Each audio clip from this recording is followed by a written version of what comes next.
we're aboard J.J. Pryor's ship Mark Pryor on the spring morning of 13th of April 2015.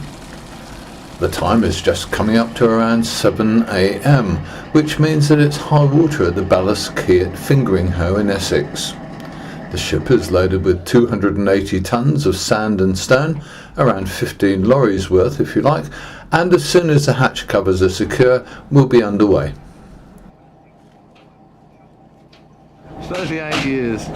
That's how long young Derek has been working at this wharf, and he seems pretty happy with his lot. Time to move. Yes, good morning to you. Port control from the Mark Pryor with the voyage details, if you have a pen. Right, you must be the only one there that has. Yeah, anyway, we're just leaving Colchester bound for Brewery Wharf, Deptford. And POB is 3. Draft 2.9. ETA Gravesend 15:45. And the departure details will be 21:15 today. Yeah. Persons on board 3. Draft 1.9. Bound Colchester. The mate drops the head rope and the spring back onto the quay, and then the skipper puts her astern, and she moves back against the stern rope. Unlike highly manoeuvrable small ships like tugs with azimuth thrusters or twin screws, Mark Pryor has a single screw, so knowing how to use that available power, combined with the rudder and rope work, is essential when moving in confined areas or close to other vessels. The bow swings out well clear of Bert Pryor up ahead, and we're able to cast off and depart.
Time to learn a little about Mark Pryor's history and life so far.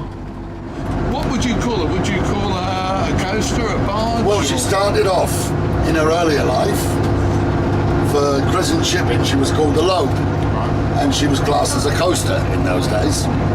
And she used to run across to Rotterdam, Antwerp, Brussels, that sort of near continental work. But then, sort of the ships, coasters became bigger, larger. So she sort of basically just started doing Thames estuary work, and then classed as a barge. So in answer to your question, she started off as a coaster and she's ended up a barge. But that's the market that did that. She was in a day when she was built, she was quite, she carries 280, 290 tons, and in those days, with the freight rates and everything, it made it beneficial for Crescent Shipping. She was a decent little ship. She was, busy little ship. She's been a busy little ship all her life, actually.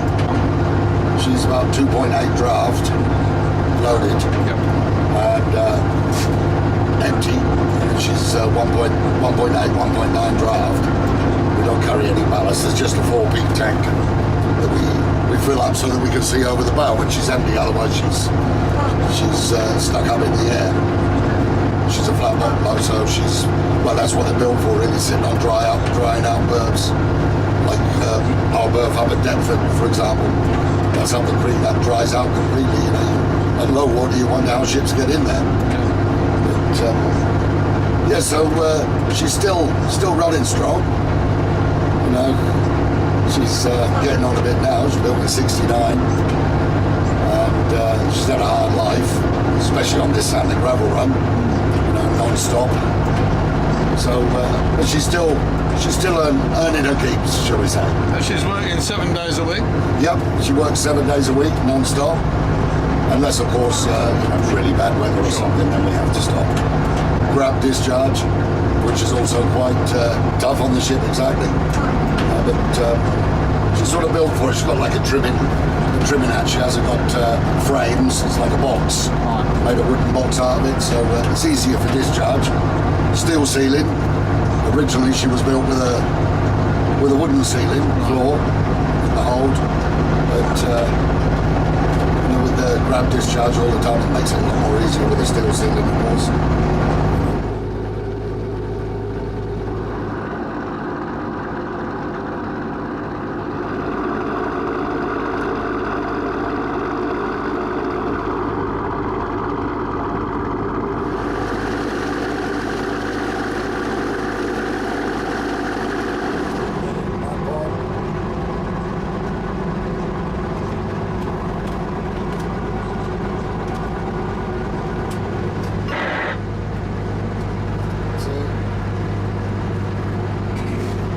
As we near the river's entrance to the North Sea, Peter sets up the wheelhouse for the mate to take over.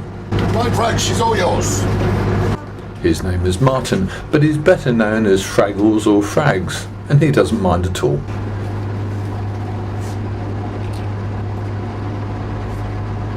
I'll just have a look down the engine room, make sure everything's all right down there. Before I have my breakfast. A ship of this size only carries a crew of 2, so responsibility for the engine's well-being and the ship's mechanical systems comes down to the skipper. Every day he carries out the routine checks and servicing jobs, calling in a specialist if something serious goes wrong.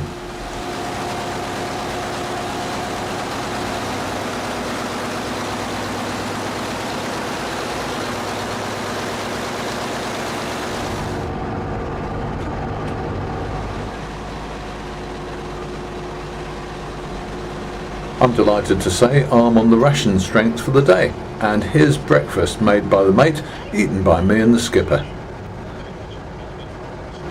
That was you!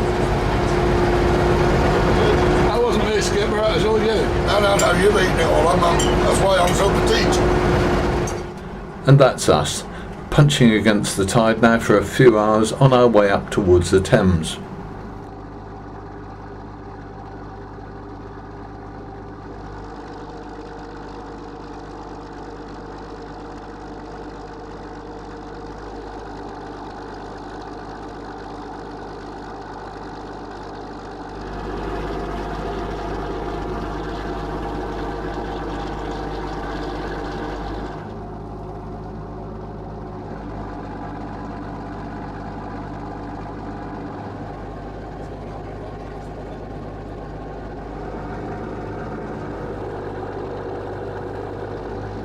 The mate is now at the helm, while the skipper, Peter Barc, is below and getting some sleep, before taking over the ship at Southend for the run up the Thames.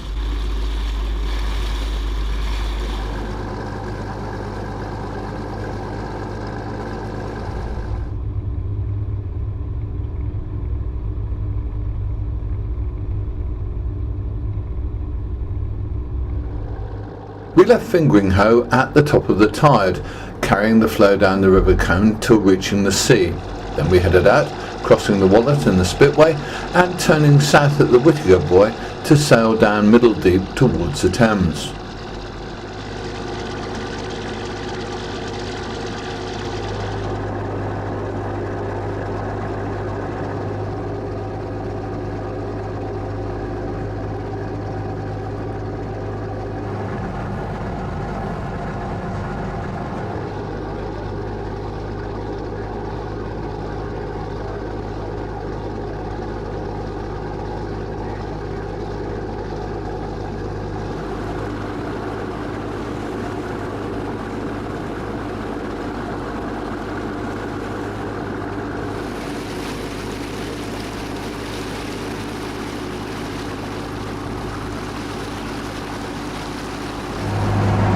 It's an interesting view from the wheelhouse aboard the Mark Prior, because you associate, or I associate, this piece of water really with the great days of barges, and in those dim and distant days that I can kind of vaguely remember, you would see quite a lot of shipping travelling from the east coast ports up to the Thames. But now there's really nothing here at all. We've seen, I guess, 5 or 6 commercial fishing boats, small fishing boats. We've seen 3 or 4 anglers out drowning a few worms and hopefully catching a few things. But that's all we've seen. The only commercial vessel we've seen within any sort of easy distance is ourselves. So Mark Prior is today's sole survivor of the inshore shipping industry, the coastal shipping industry of the UK, that we can see. Hopefully we'll see a bit more interest when we get a bit closer to the Thames and a bit closer to Southend, but I don't think we're going to see a lot of ships of this kind.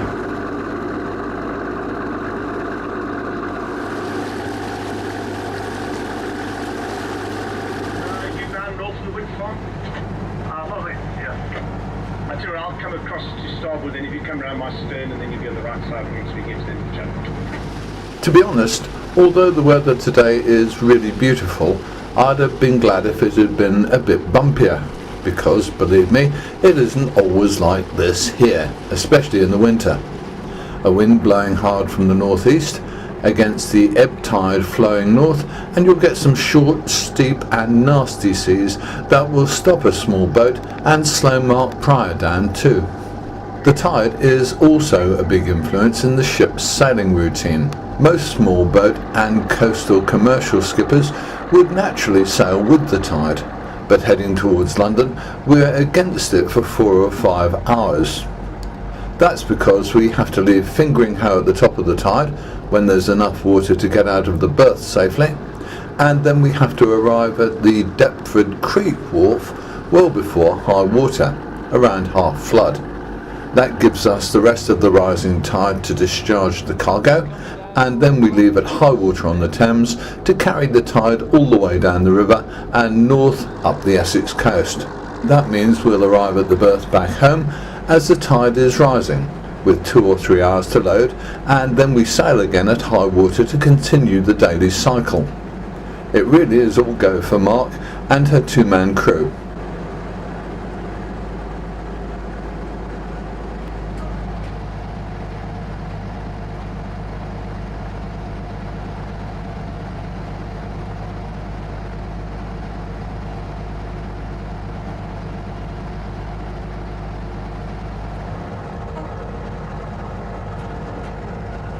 As we get closer to the main channel of the River Thames, we start to see more ships.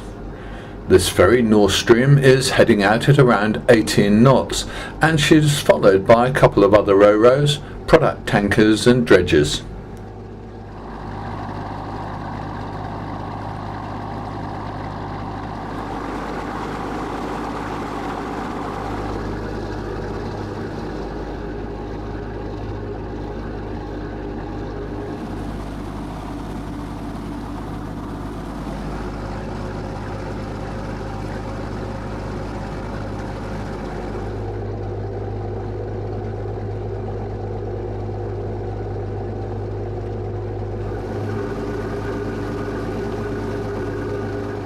Eventually we come abeam of Southend Pier and the skipper takes over.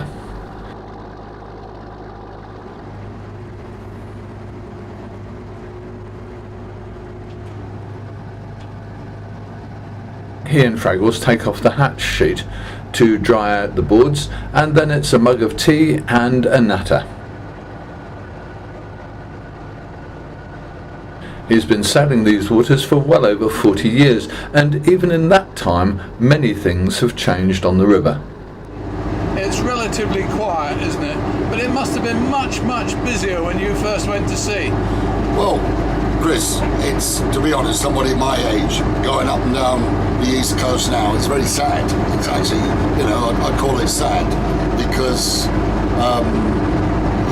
obviously we're all remembering the yesteryear. Just like, for example, where we are now. We're just passing the Chapman anchorage now on our way into the Thames. Just the Chapman anchorage in itself. You used to have sometimes 10 to 15 ships all anchored here. This used to be the explosive anchorage where they used to load explosives. Obviously the explosives came from Woolwich Arsenal, so that kept all the barges busy. A lot of crescent shipping barges were doing it. All sorts of barges bringing the explosives down and transshipping. The ships used to load with their own gear, their own masts and derricks here in the Chapman anchorage. And obviously just that movement alone used to generate all sorts of other stuff with it. You had crews joining, the ships needed fuel, so you had bunker barges running in and out, food, stores. It was just a hive of activity, and this is just where we are now. As you go further upriver, as you'll see, the wharves are all empty now and falling apart, the ones that haven't already been demolished. Just over there to the south of us, the Medway entrance, Garrison Point. You know, I used to, in the early 70s, we used to run up there regularly. You know, we used to have regular runs in there from Brussels, the ships I were on, Spring Last, etc., which a lot of you will probably remember. Belle Sophie, bringing the steel coils in from Brussels and that sort of thing. You'd have to queue at Garrison Point, lay there at anchor to enable you to get a berth up the Medway, up at Limehouse Wharf, or Honey's Wharf. London VTS, Mark Pryor, just past the Chapman Buoy, inward bound. Mark Pryor, this is London VTS, past the Chapman Buoy, inward bound.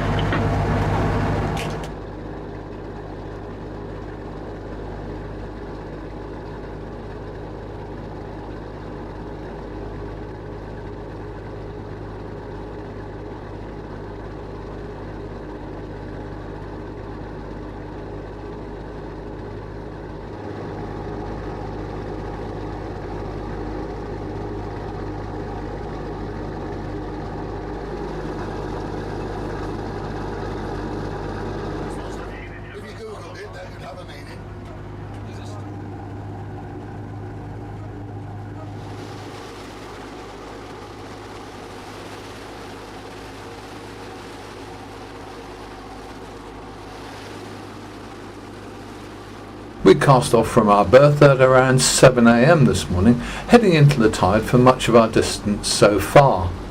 But the ebb is easing, and it won't be long before we have the young flood to give us a boost. We've rounded Shoebury-Ness, past Southend Pier, and we're now passing Corryton and Thameshaven, one-time linchpins in the UK's fuel industry, with tankers in and out every day. But now the oil jetties are mostly vacant, some with gear, but others without.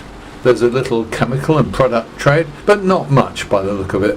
The global oil industry seems to have moved on and left the Thames behind.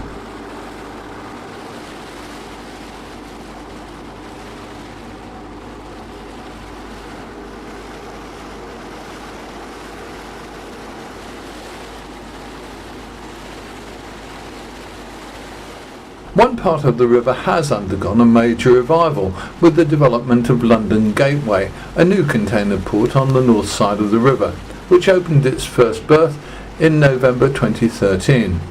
It's since opened a second and has started work on completing its third, but it hasn't revolutionised the UK's container traffic as it was expected to. The port was designed specifically to handle the megaships of major carriers' east-west routes, but so far it has only had ad hoc calls from these, otherwise winning what traffic it has from Tilbury, just up the river from here.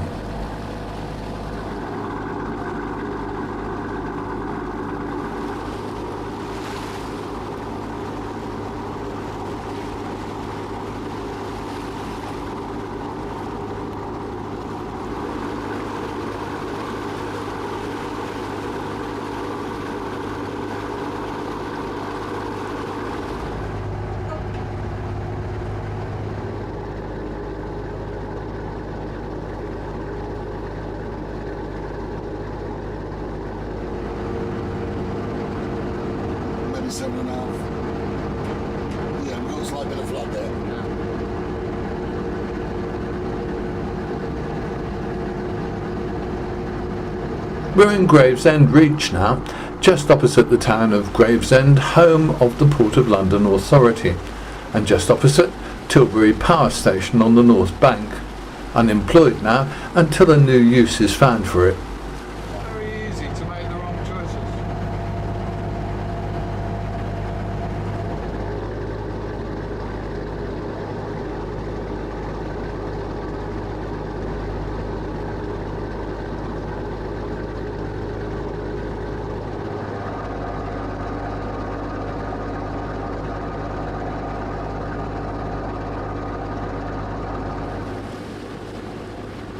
The port of Tilbury is on the north shore, with its large cruise terminal ready for the 2015 season.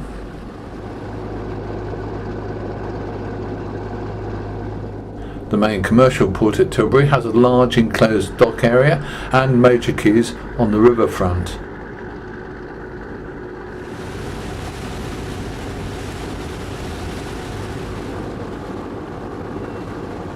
There are 2 container berths on the river, with more inside the dock for feeder ships, and the whole complex has a total of 34 operational berths, including ro-ros.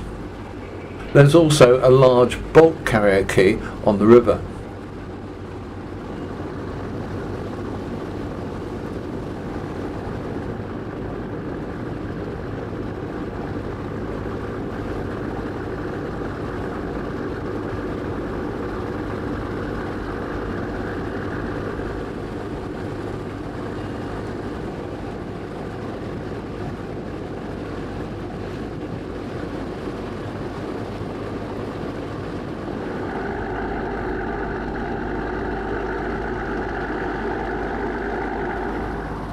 Above Tilbury, we've only got the skipper's memories to tell us what was once here. So Goldsmith's Wharf. Yeah, we've just passed that on the starboard side, Goldsmith's Wharf. Now, a lot of the elder viewers that are going to watch this film, they'll remember Goldsmiths very well. They used to own sailing barges years gone by, had their own wharf. There was another wharf a little bit further on, up the slipway. I've been there many times. We used to load scrap there. That was Thomas Ward's wharf. Used to load railway lines there for Paris on quite a regular basis, and they also used to break ships up there. And it used to be a busy little place, Goldsmiths Wharf, but as you can see now, it's turned into another one of these housing complexes, Chris. It's going to be the same story as we proceed further up the Thames.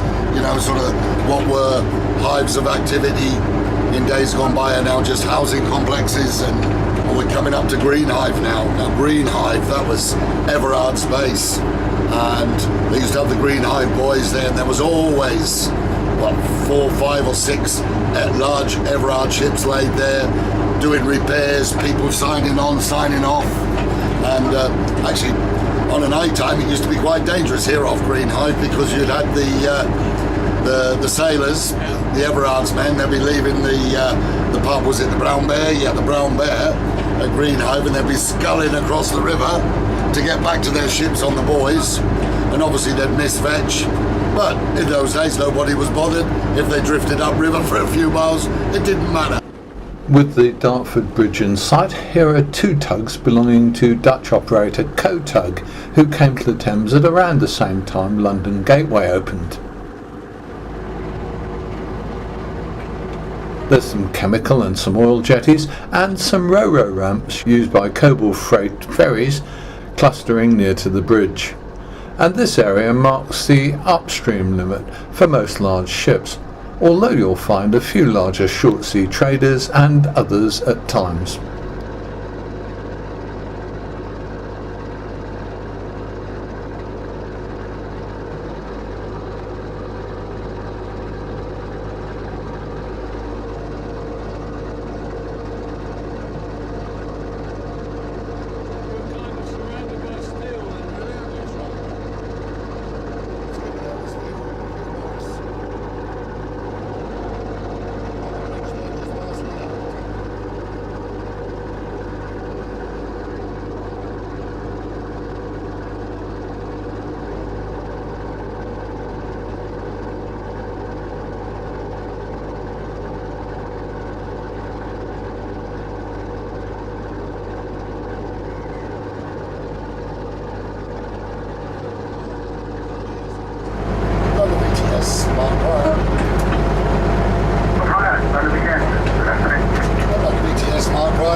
trespass at Crayford-Ness in the bound for Brewers Wharf, Deptford.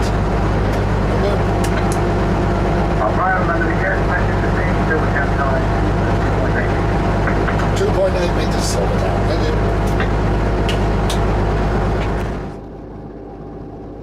Up past Dagenham, where there's another ferry on Ford's Ramp, and in sight of the Barking Creek sluice. It's quite lonely for Mark Pryor.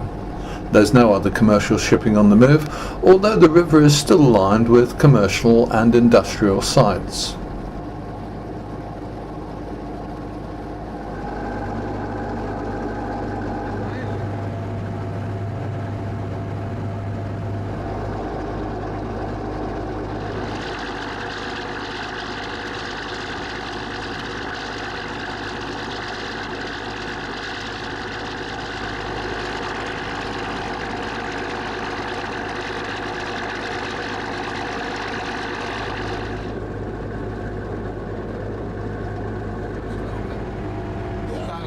And then I got fed up with them and I went to try and get a job as a trainee yacht broker. It was quite an interesting moment. I quite fancied that. There's Barking Creek.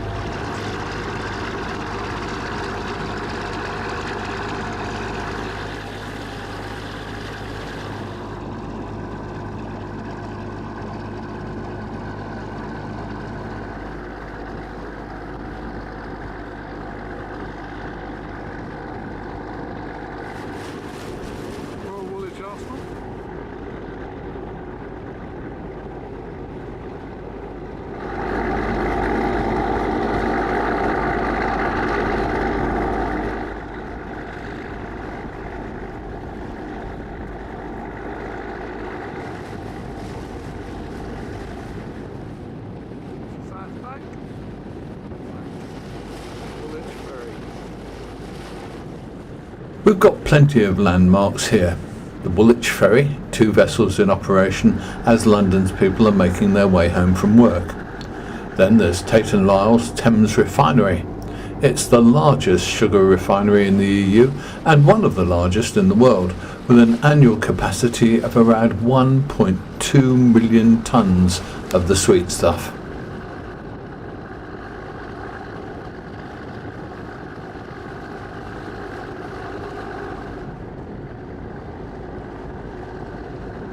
Recognise her? This is the Royal Iris, lying here since 2002. She was built in 1950 and was once host to the Beatles, Jerry and the Pacemakers and many others. When she served on the River Mersey, the Thames Barrier needs a call on the radio to get instructions for which entrance to use. Individual gates can be raised or lowered at any time for maintenance. The whole set of gates closed 40 times in 2014, but the Environment Agency says it should continue to carry on working until the 2070s, when a replacement scheme will probably be needed.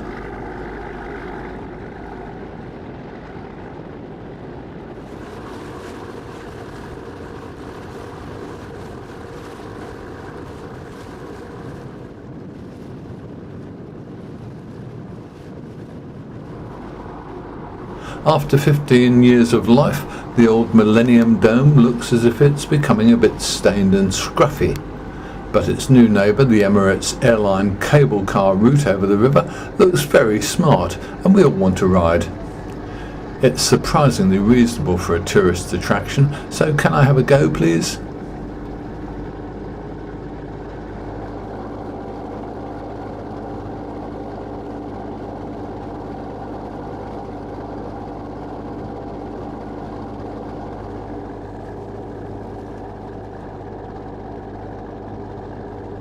Ahead of us there, just right to start with, we've got Greenwich Power Station. Obviously the chimneys now, the 4 chimneys are a lot shorter than they used to be. They used to be about 3 times higher than that. And on that, on the wharf outside the power station, sometimes you used to see 3 colliers, big colliers, Stevenson Clark colliers, laid there 3 abreast, waiting to unload their coal to fuel the power station. Just to the left of there, you've got a little pub there called the Cutty Sark. There used to be a scrapyard right next to it, Robinson's Wharf. And what was that, in the 70s? I used to go there a lot and load scrap. A little bit further, you had Lovell's Wharf, also a busy little wharf, which is now where those houses are. Then Piper's Wharf, well known for ship refurbishment. Now we pass Greenwich and the Cutty Sark before we get to the purpose of our journey, Deptford Creek and Brewers Wharf. No beer this time, just hundreds of tons of sand and stone. London VTS, Mark Prior, we're in my way on top end of Greenwich Reach, shortly rounding 4 and 2 to enter Deptford Creek.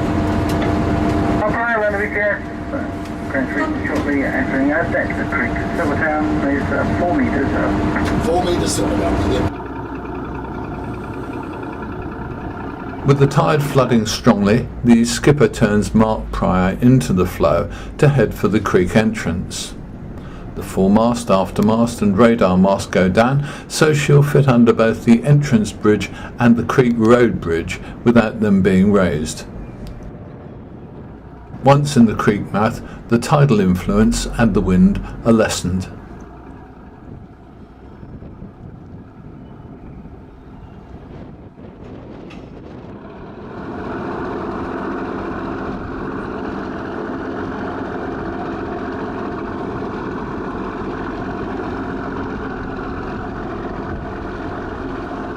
The creek has got a 90-degree turn by the creek road bridge, and the skipper pushes the bow into a mud bank by the wall. He'll take her stern to the berth, which is just through the bridge. But this stop gives the crew the chance to strip off the hatchboards, and they can keep a close eye on the tide rising through the bridge hole. It's no good going through too early, as you'll see.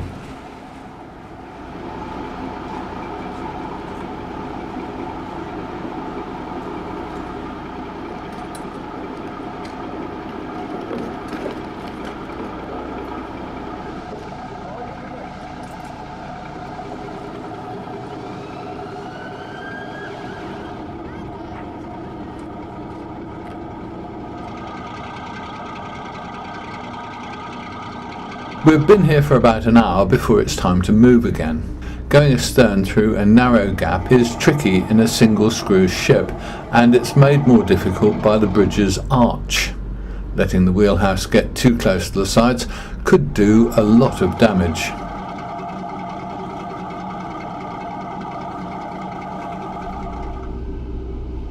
The rudder has very little, if any, effect when going astern, so lining up the ship is done by giving short but powerful bursts of a head, using the rudder to direct the water flow from the propeller. In effect, this moves the ship's stern from side to side, and when it's lined up where you want it to be, you go astern. You can still use bursts of a head to move the stern and realign the ship while moving astern. Experience, local knowledge and years of practice count for a lot here too.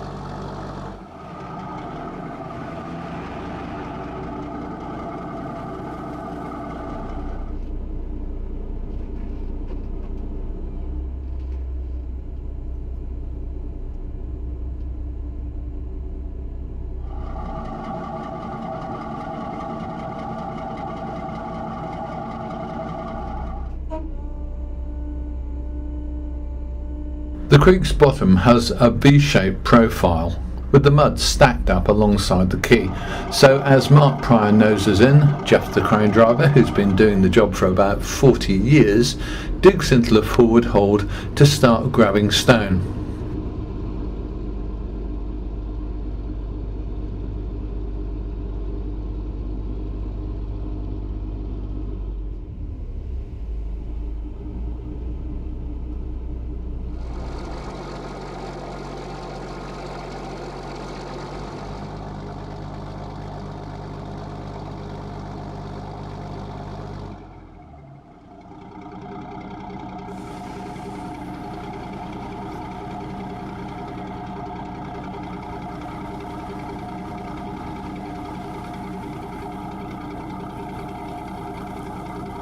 8 or a dozen full grabs lifts the bow enough for the ship to touch the quay, where Fraggle makes the spring fast, but leaves the head rope loose.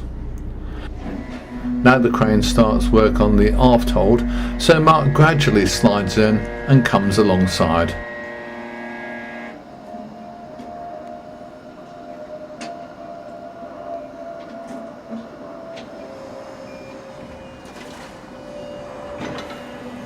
The whole discharge takes around an hour and a half, with the grab making a very tidy clearance of the holds.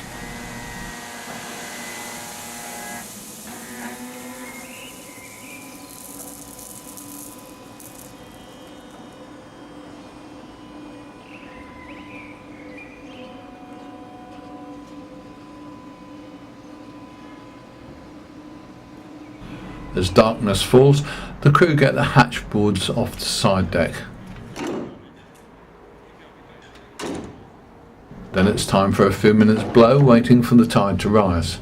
Mark Pryor will leave at local high water, and the bridge operator will open both bridges to let her go straight through. And here we go. This shot is speeded up 5 times, but it gives you the idea. Also, please ignore the flashing red. It's the tally light on the camera.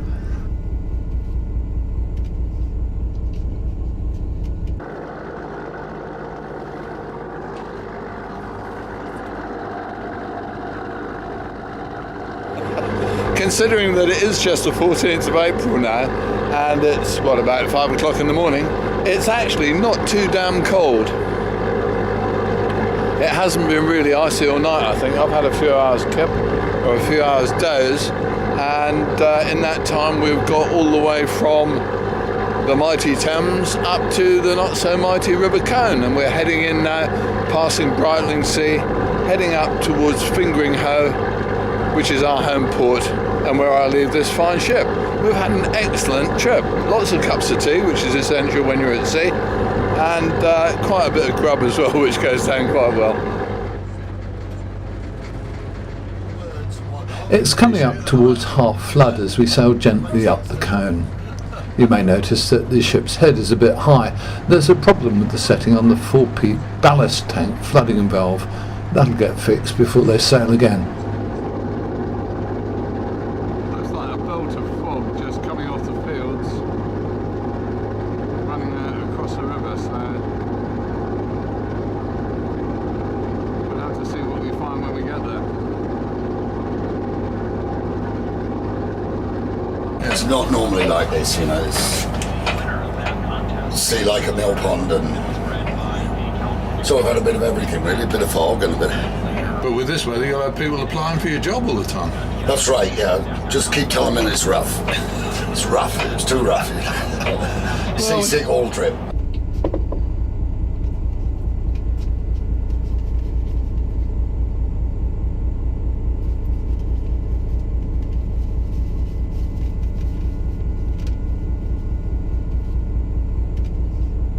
So would you like every trip to be like this, Frags? I would love it to be like this. Calm, beautiful. Calm, beautiful, but not foggy. You're very right. And you're another one like the skipper. You can sleep through anything aboard the ship, can't you? Sometimes. So, thanks to the skipper, that's Pete, and the mate, Frags, JJ Pryor, and the Port of London Authority, and above all to Mark Pryor, the star of our show. Nice trip.